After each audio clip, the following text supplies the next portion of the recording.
Менің каналыма қош келдіңіздер. Бүгін біз шпажкадағы самса әзірлейміз.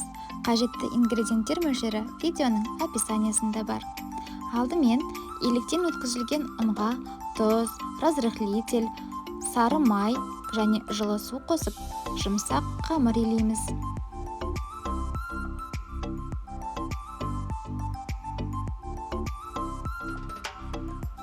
Оны пищевая пленкаға орап, тоңазытқышқа 40-50 минутқа қоямыз. Уақыт өткенше салмасын әзірлейміз. Етті үккіштен өткізіп, үстіне пияз, сарымсақ және картопты қосып ұсақтаймыз.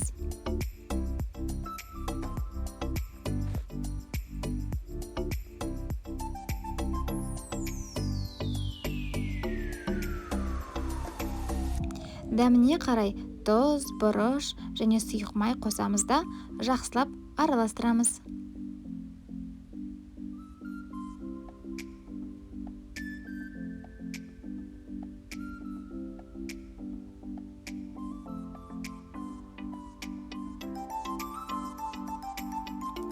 Суық суы бар ыдысқа шпажкаларды саламыз. Уақыт өткен соң тоңазытқыштан қамырды алып, бірнеше бөлікке бөлеміз. Мен 9 бөлікке бөлдім. Әр бөліктерін домалақтап қоямыз.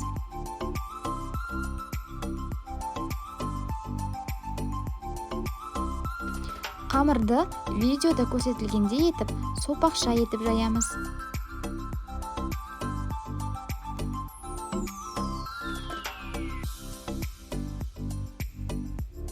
Енді фаршты шпажкаға кигізіп, сопақша форма береміз.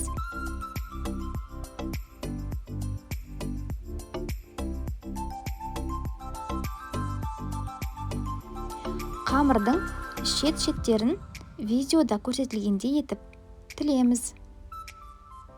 Тілген соң өреміз.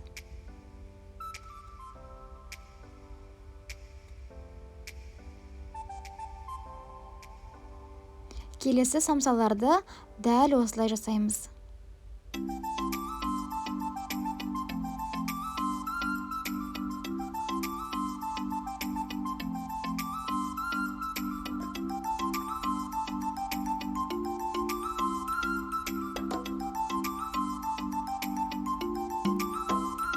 Осындай самсаның формасы шығады. Самсаларды пергамент қағазы төселген противенге төсеп, үстіне сары уыз жағып, кунжут себеміз.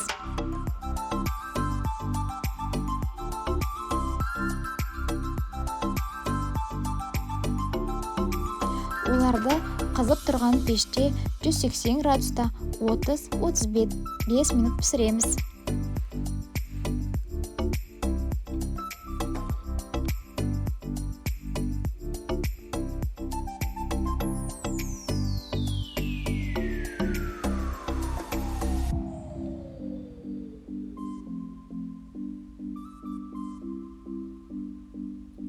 Осымен самсамыз дайын.